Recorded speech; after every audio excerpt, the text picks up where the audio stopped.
De volta com o Manhã no Ar deste sábado aqui pela TV A Crítica. E olha, lembrando que você pode entrar e interagir com a gente por meio do nosso WhatsApp 992-912167. Lembrando também que nós também estamos ao vivo pela internet por meio do nosso aplicativo, o A Crítica Play, que você pode baixar aí no seu celular e acompanhar a nossa programação, inclusive comentar os destaques, comentar as reportagens, os assuntos que a gente traz aqui por meio do trabalho da nossa equipe de produção, dos nossos repórteres e cinegrafistas, de toda a equipe do Manhã no Ar e da própria TV A Crítica que a gente exibe aqui durante o programa, viu?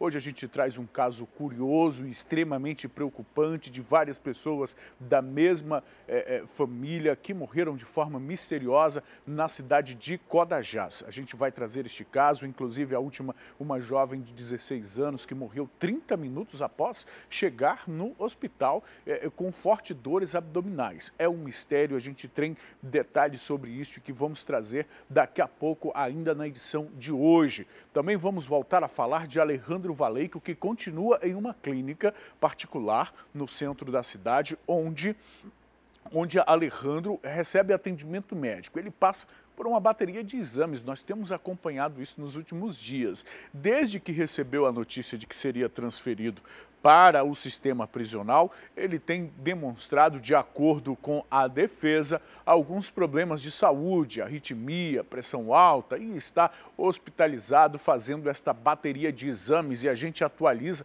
este caso hoje, na edição de hoje do Manhã no Ar. Assim como também a gente mostra os problemas da nossa cidade, mais um deslizamento de terra lá na Djalma Batista, em um trecho, inclusive, onde já houve esse tipo de problema que provoca transtornos. Nós já estamos com a Constantino Nery interditada parcialmente por conta de uma obra. A Djalma Batista acaba sendo uma das principais vias para o fluxo dos veículos que saem da Zona Norte em direção à Zona Sul, ao centro da cidade de Manaus, e a gente mostra também os transtornos. Hoje é sábado, a gente sabe que o trânsito é um pouquinho mais ameno. Ontem, sexta-feira, a cidade estava um caos, mas mesmo assim a gente atualiza essas informações para você ainda no programa de hoje, viu?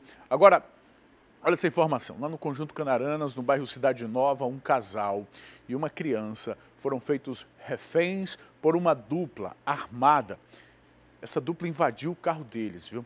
Invadiu o carro deles para cometer esse crime. Eu vou conversar sobre este assunto com a Catiane, que já está posicionada aqui. Catiane, muito bom dia para você neste sábado, apesar do assunto, né, Catiane? Essa família abordada por esses criminosos, a criança teve uma arma apontada para a cabeça. É isso mesmo que relatam as informações, Catiane? Muito bom dia para você, Manuel. Muito bom dia a todos que estão acompanhando o Manhã no Ar. É isso mesmo, a situação realmente que com certeza essa família vai levar por muito tempo, né, Manuel? Uma criança aí ter uma arma apontada na cabeça realmente não é nada fácil. Isso, como você disse, aconteceu no bairro Canaranas. Ontem, né, nesta sexta-feira, uma dupla aí acabou abordando esse casal. Eles pegaram o casal com esse carro e começaram a cometer assaltos pelaquela área da cidade. O motorista, no caso o pai da criança, foi quem estava dirigindo, né? Teve que dirigir porque o filho estava ali sob ameaça dos criminosos. Por sorte, pessoas que viram essa situação ligaram para a polícia anonimamente, denunciaram a situação porque perceberam algo estranho ali. E aí a polícia acabou abordando a dupla e essa dupla foi presa, por sorte, né? E esse casal aí liberado, mas realmente uma situação bastante complicada para essa família, de ver aí a criança, né? De estar aí se dirigindo, se deslocando para sua casa e ter sido abordada aí por essa dupla de assaltantes e passar por essa situação toda. Essa dupla foi encaminhada ao 6º Distrito Integrado de Polícia, na Cidade Nova, Zona Norte de Manaus, onde foram tomados os procedimentos cabíveis e a gente espera, né, lógico, que essa dupla aí tenha sido já encaminhada, inclusive, para o sistema prisional do Amazonas, porque realmente é uma situação bastante complicada. Mas não foi só isso não que aconteceu. E a gente tem uma outra situação também policial que aconteceu nesta sexta-feira, que foi uma tentativa de latrocínio. Outra vítima aí que, por sorte, né, acabou sendo salva não só pela polícia, como também por populares, porque os populares acabaram ajudando. Mas olha só a situação. Essa vítima estava se deslocando a uma agência bancária e aí levando uma quantia de R$10 mil do seu trabalho, sempre costumava fazer essas transações bancárias e ela desconfia, segundo a polícia, né, em depoimento para a polícia, que já estaria sendo seguida, né, por esses criminosos. E aí essa dupla, né, numa motocicleta, acabou abordando a vítima A vítima, sem saber o que fazer, acabou reagindo, o que não é indicado pela polícia, mas acabou tendo essa reação aí. E aí os bandidos tentaram atirar. Na verdade, eles atiraram 3 vezes, mas por sorte da vítima, a arma falhou. Por sorte. Mas o que aconteceu? Os bandidos acabaram travando uma luta corporal com essa vítima e aí, por eles não terem nem arma branca, nem arma de fogo, um dos criminosos acabou mordendo, acabou dando mordidas na vítima para tentar de alguma forma intimidar. Por sorte, populares que passavam ali pela área observaram a situação e aí ajudaram a chamar a polícia. Um dos suspeitos foi preso, o outro conseguiu fugir sem ser identificado. Agora, segundo o depoimento dessa vítima aí, ela foi salva 2 vezes. A primeira porque a arma falhou 3 vezes e a outra porque durante essa luta corporal aí, tanto a vítima quanto os bandidos quase foram atropelados, por um carro que passava naquele momento em alta velocidade. Então, aí 2 casos de sucesso, no sentido de que os criminosos foram presos e essas vítimas aí foram liberadas.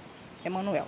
Numa situação dessa, Catiane, a gente acaba entendendo a reação desse rapaz aí, não é o que as autoridades aconselham, mas com o dinheiro da firma, certamente porque alguém de dentro da firma passou essa informação.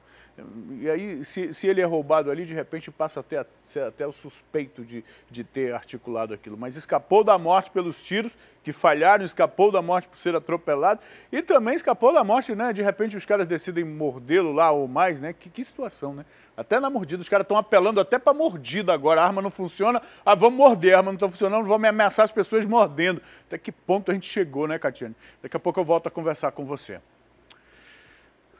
O corpo de um adolescente de 15 anos foi resgatado por mergulhadores do Corpo de Bombeiros em um lago na zona oeste da capital. Esse menino estava desaparecido e foi localizado após informações de amigos que estiveram com ele no local. Eu acompanhei este caso, falei inclusive com o bombeiro que fez o resgate deste corpo. O desaparecimento do jovem de 15 anos foi informado no 6º Distrito Integrado de Polícia. O pai do rapaz, do Kelson, de 15 anos, foi até lá e relatou que o filho estava desaparecido desde ontem. Esse desaparecimento ocorreu quando o Kelson, ao invés de ir para a aula, foi até um lago conhecido como Poção, nas proximidades do União da Vitória, na zona oeste da cidade. De lá não voltou mais. A família só entendeu que se tratava de um afogamento tarde da noite, quando os colegas que estariam com este jovem neste lago disseram o que tudo tinha acontecido. Os bombeiros foram até o local fazer o resgate do corpo desta vítima, um resgate que foi inclusive registrado em vídeo e a gente tem um momento em que a equipe do Sargento Braz esteve no local. Sargento, foi difícil encontrar o corpo desse jovem? Difícil foi o acesso, devido a gente ter que adentrar a mata, uma trilha de mata fechada. Mas no local estava num poção, realmente, onde um dos colegas da vítima dela relatou. Agora, pelo que a gente percebe nas imagens, esse lago não é tão extenso em termos de largura, de diâmetro, mas é profundo. Dá em torno de 6 a 8 metros de profundidade. Para quem não sabe nadar ali, com certeza surge um afogamento. Infelizmente, é mais uma família chorando a perda de um de seus filhos, desse jovem de 15 anos. Saiu de casa disse que ia estudar, mas não foi estudar. Os amigos só comunicaram à família tarde da noite, depois que a família insistiu, Infelizmente, uma fatalidade. Alejandro Molina Valeico continua internado em um hospital particular no centro da cidade de Manaus. A movimentação foi intensa na unidade de saúde ao longo do dia de ontem e até o início da madrugada de hoje. A Polícia Civil aguardava a avaliação de uma equipe médica para saber se o enteado do prefeito da cidade, indiciado pela morte do engenheiro Flávio Rodrigues dos Santos, será transferido para o sistema prisional. Desde as primeiras horas da manhã de sexta-feira, a nossa equipe de reportagem acompanhou a situação de Alejandro Molina Valeico em um hospital particular, localizado no centro da capital. Alejandro Valeico passou mal na carceragem do 19º Distrito Integrado de Polícia e foi transferido para o hospital particular com a suspeita de ter rabdomiolise, uma doença que afeta a musculatura devido ao alto consumo de drogas. Por volta das 3 horas da tarde, o resultado de um laudo médico saiu, informando que a previsão de alta de Alejandro seria dentro de um dia. No fim da tarde, tivemos acesso ao laudo médico psicológico e foi constatado que ele não apresenta outros sintomas psicóticos. No exame, ainda foi confirmado que Alejandro possui discurso coerente, não apresenta qualquer tendência suicida e nega alucinações audiovisuais e visuais. Os laudos apresentaram apenas que o filho da primeira-dama estava com um leve estresse devido à situação, ou talvez com medo de ir para o presídio. Mesmo com os laudos, a Secretaria de Administração Penitenciária enviou uma equipe de médicos, com aproximadamente 5 profissionais da área da saúde, para avaliarem o estado de saúde de Alejandro. A movimentação foi intensa nesta sexta-feira, aqui neste hospital particular, onde Alejandro Valeico está internado. Ele teria passado mal no 19º Distrito Integrado de Polícia, onde ele está preso. Uma viatura, inclusive do Distrito Policial, está de permanência, enquanto ele recebe atendimento médico dentro da unidade hospitalar. O delegado Guilherme Torres, titular da delegacia, saiu nas últimas horas da noite de sexta-feira e disse que Alejandro pode sair a qualquer momento e ir para o Centro de Detenção Provisória Masculino, onde deve ficar preso de acordo com a Justiça. Nós estamos esperando o resultado final do laudo, já foi avaliado pelos médicos da SEAP e a qualquer momento pode sair. Aparentemente está tudo bem e ele vai para o presídio, mas precisamos aguardar um pouco mais. A partir do momento que houver a liberação, ele vai sair na viatura normal e vai para o sistema prisional. Então, depende aí dos médicos e sair o laudo oficial da SEAP, dos médicos com avaliação, de acordo com a determinação da juíza.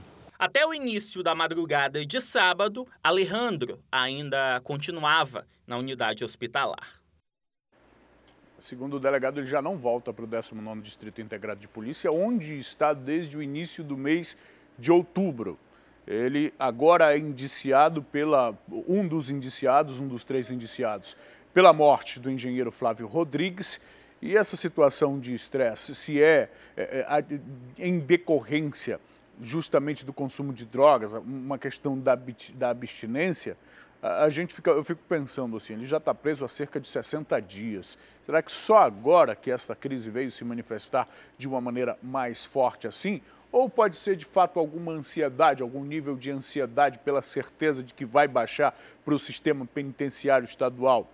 Porque qualquer pessoa pode ficar ansiosa nessas condições. Na verdade, todos os dias na cidade de Manaus existe muita gente que é encaminhada para o sistema penitenciário.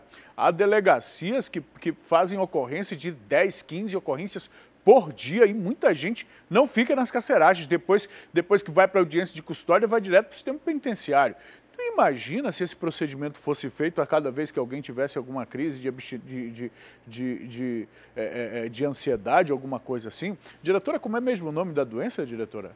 Rabdomiolise é o nome do que foi configurado, do que foi atestado pelos exames aí, que substâncias que são jogadas no organismo, principalmente na musculatura, isso que foi atestado durante esses exames. A própria família admitiu que Alejandro é um consumidor de drogas, neste caso cocaína, porque o traficante, inclusive, que forneceu drogas para a festa da noite do dia 29 de setembro, onde tudo isso começou, foi preso, identificado pela polícia e preso, inclusive ouvido, preso por tráfico de drogas, em flagrante inclusive, mas é ligado a este caso e também está sendo ouvido, está no meio desse processo todo, desse inquérito todo. A gente segue acompanhando este caso. O fato é que ainda hoje, meus amigos, o Alejandro Valeico deve ir para o sistema penitenciário, já que o laudo, pelo menos daquilo que foi divulgado até agora, não indicou nenhuma doença grave, nenhuma doença psicótica. Se tivesse Se tivesse algum problema psicótico, alguma coisa assim, já seria um argumento para a defesa, justamente para evitar que ele fosse para o sistema penitenciário, e sim para uma clínica de reabilitação. Isso também pode ser uma jogada da defesa. A gente não pode esquecer que os advogados estão fazendo o trabalho deles, tá? Não cabe aqui nenhuma crítica ao trabalho dos advogados. Eles estão sendo pagos para fazer isto mesmo. E toda essa situação aí enseja, por exemplo, a entrada de um habeas corpus junto ao Tribunal de Justiça do Amazonas, ou a Justiça mesmo, ainda que seja na primeira instância, mas nesse caso eles já poderiam recorrer ao segundo grau, ao Tribunal de Justiça mesmo, para que o colegiado de desembargadores verificasse a situação de Alejandro. Vejam, ele está internado desde ontem. Então, tudo isso pode servir de argumento para que a defesa entre com habeas corpus para ser apreciado pelo desembargador. No caso do fim de semana, seria um desembargador de plantão, que poderia, de forma, como se diz no termo judicial, de forma monocrática, ele sozinho dar uma canetada e tirar Alejandro Valeico da cadeia e decretar lá uma prisão domiciliar, ou que, de repente, a defesa possa alegar diante de um habeas corpus. O habeas corpus é um instrumento constitucional que a defesa de qualquer preso pode entrar a qualquer momento junto às instâncias para pedir a liberação do preso, e a gente segue acompanhando, porque este caso tem aí algumas excepcionalidades. Excepcionalidades não porque Alejandro seja uma autoridade, mas porque está vinculado, sim, é enteado do prefeito da cidade de Manaus, e isso muda um pouco a maneira de tratar este caso. Tivemos aí uma juíza que questionou a SEAP se o sistema penitenciário tinha condições de recebê-lo. É um questionamento diferente, a gente não tinha acompanhado isso ainda, né? Pelo menos em relação à autoridade, sim. Nós tivemos aí o ex-governador José Melo preso, o irmão dele, outros ex-secretários da época dele, médicos, inclusive Mohamed Mustafa, ficou no sistema penitenciário estadual. E aí temos pessoas de terceiro grau, autoridades, empresários. O que há de diferente em Alejandro Molina Valeico? Então há algumas excepcionalidades neste caso que a gente segue acompanhando. E vamos seguir acompanhando para ver se a defesa vai aproveitar esse contexto de atendimento médico e fazer uma manobra para pedir o habeas corpus, ou se de fato Alejandro será encaminhado para o sistema penitenciário, para o Centro de Detenção Provisória Masculino 1, como disse a SEAP, que tem condições de recebê-lo nesta unidade prisional.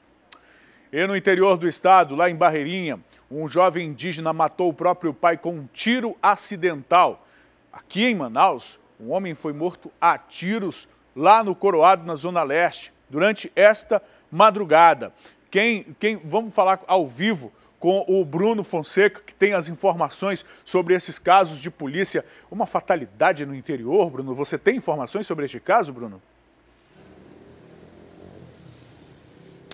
Pois é, né, Manuel? Muito bom dia a você que nos assiste ao vivo neste momento, nesse sábado aqui pelo Manhã no Ar, na TV A Crítica. Nós falamos ao vivo aqui do Instituto Médico Legal, onde a gente está colhendo informações. Pois é, a gente vai falar desse jovem aí de 17 anos, lá no município de Barreirinha, interior do estado do Amazonas.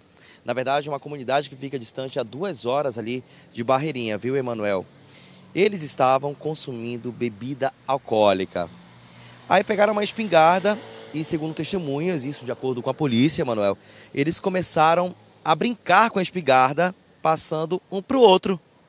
Foi quando esse menor de 17 anos atirou acidentalmente aí no próprio pai, um homem identificado como Agenor Batista Lopes, de 50 anos. O caso foi na noite de quinta-feira e só nessa sexta-feira as pessoas ficaram sabendo aí, e infelizmente esse caso aconteceu nessa comunidade indígena lá no interior de Barreirinha, nessa comunidade que fica distante a 2 horas. O menor foi apreendido, a espingarda também, e infelizmente esse indígena morreu acidentalmente, isso de acordo com a família, né, e também com a polícia, Manuel. Agora nós vamos para a madrugada deste sábado, ali na Avenida Pedro Teixeira, no Coroado, na Zona Leste de Manaus, onde um homem ainda não identificado foi morto a tiros.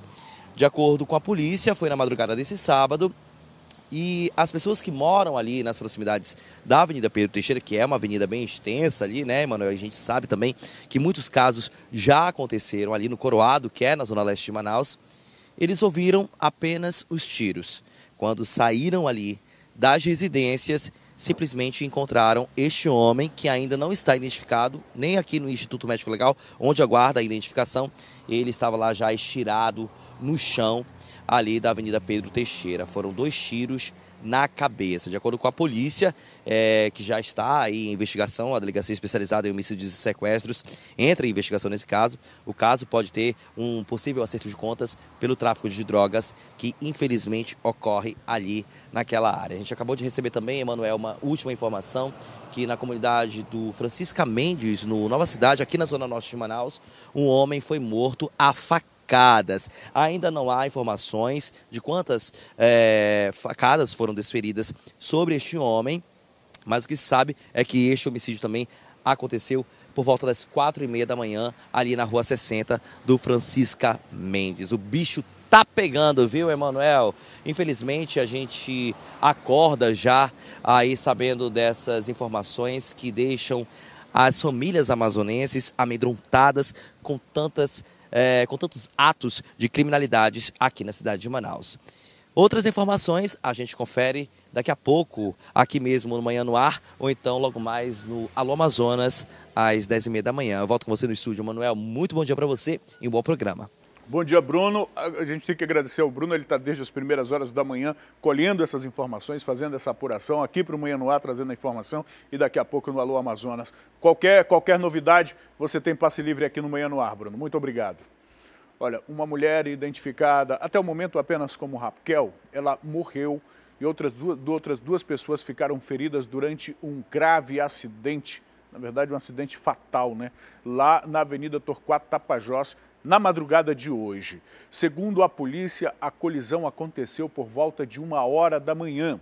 O veículo, modelo Renault Logan, estaria em alta velocidade quando o condutor perdeu o controle da direção, subiu no canteiro e bateu em um poste. Atravessou para a pista contrária. Raquel chegou a ser socorrida pelo SAMU, mas não resistiu. As outras 2 vítimas foram encaminhadas para o hospital. O motorista do carro e uma outra pessoa fugiram sem serem identificados.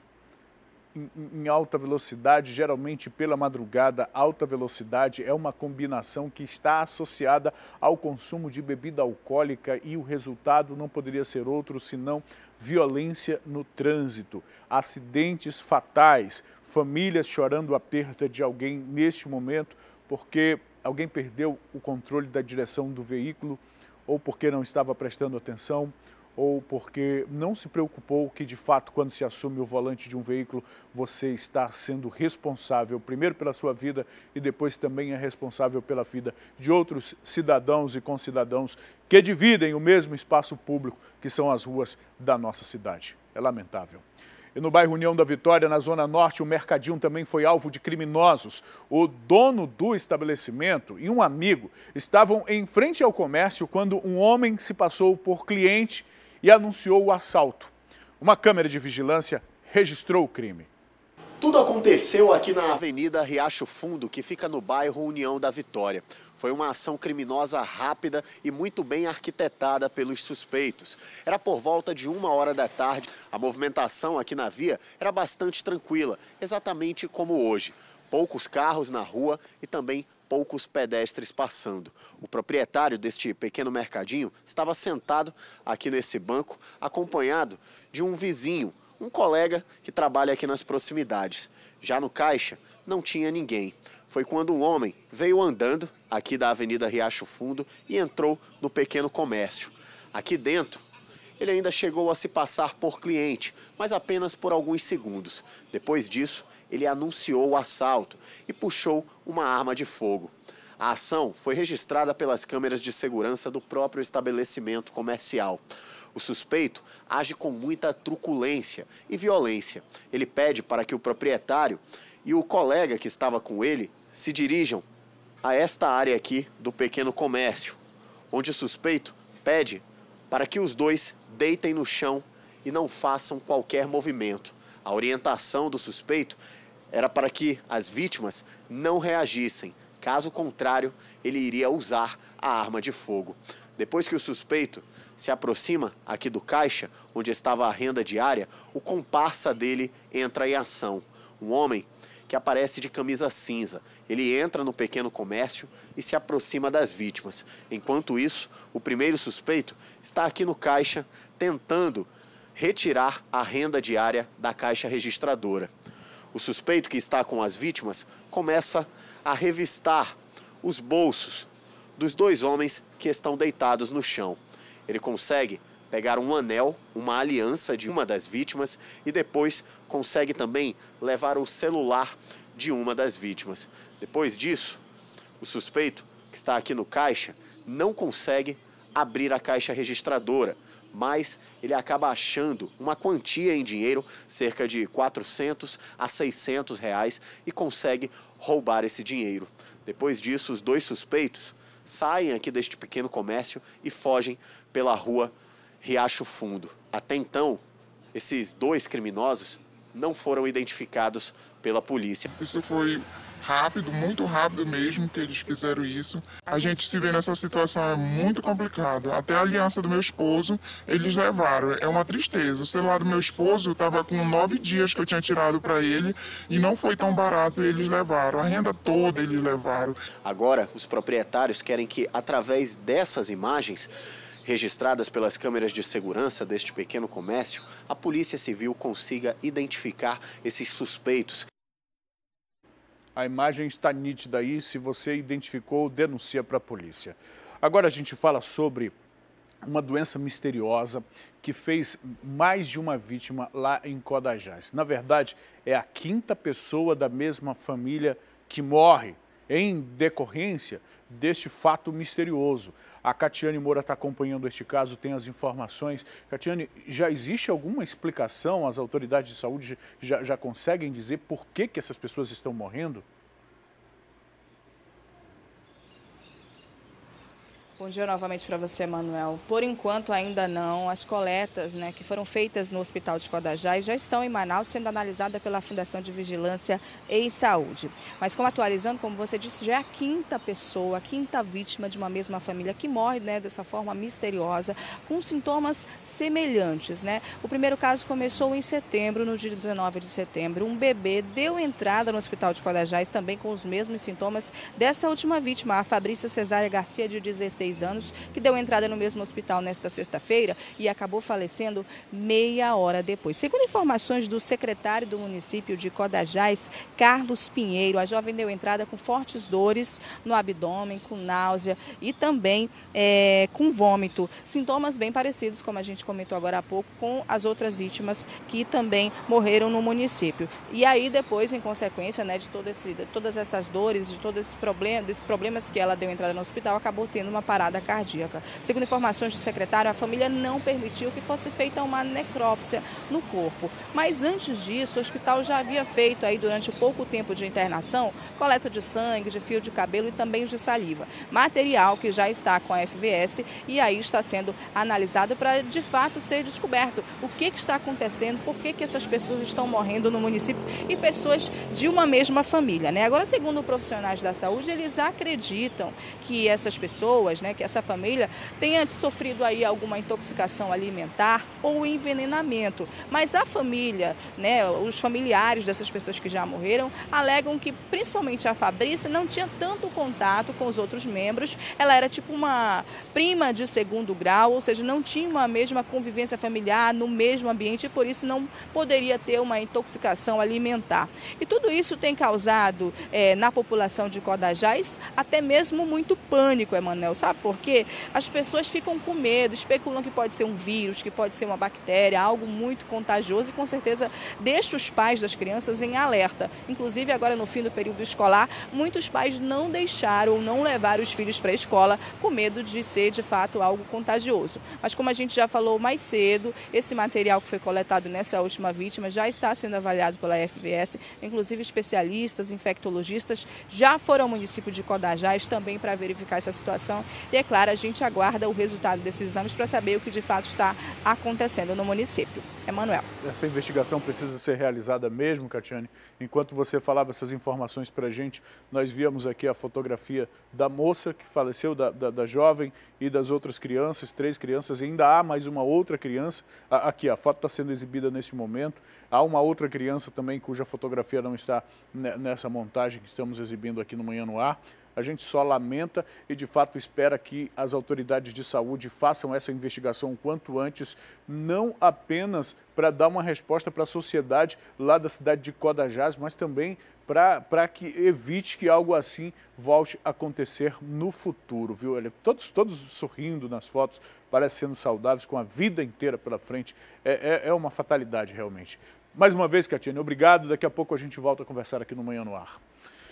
Um jovem de 20 anos suspeito de utilizar cédulas falsas para fazer compras em diversas lojas aqui na capital foi preso em flagrante pelo crime de moeda falsa.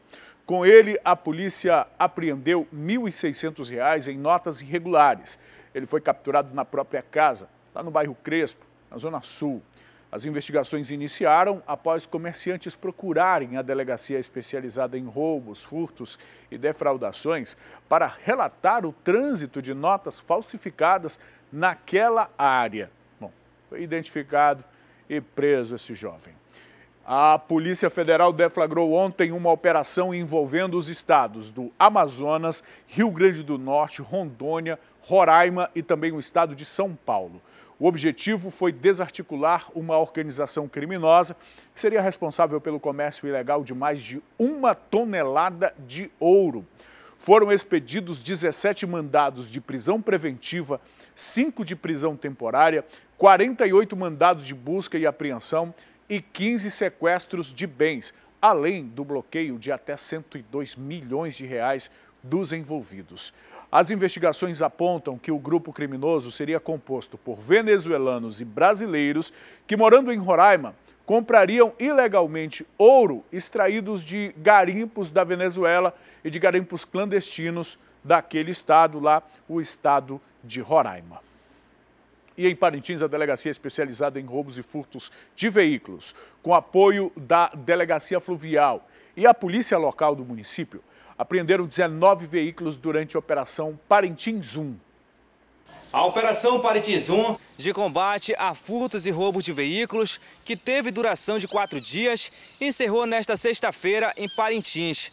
Durante a ação, a polícia apreendeu 16 motocicletas, 2 carros e um caminhão que estavam clonados ou adulterados.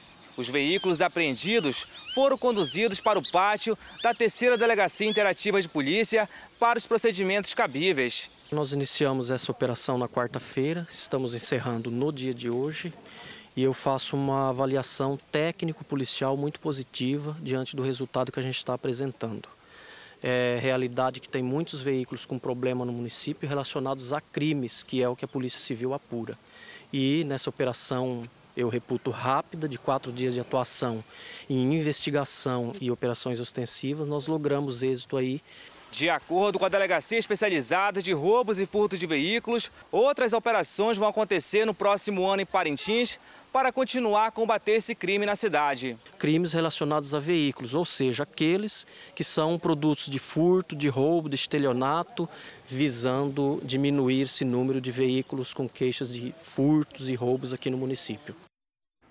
A operação da Delegacia de Roubos e Furtos de Veículos também foi realizada aqui na capital. Os valores estimados dos veículos recuperados ultrapassam mais de R$500 milhão. As ações resultaram em 197 prisões e restituição de mais de 2 dezenas de veículos objetos de crime.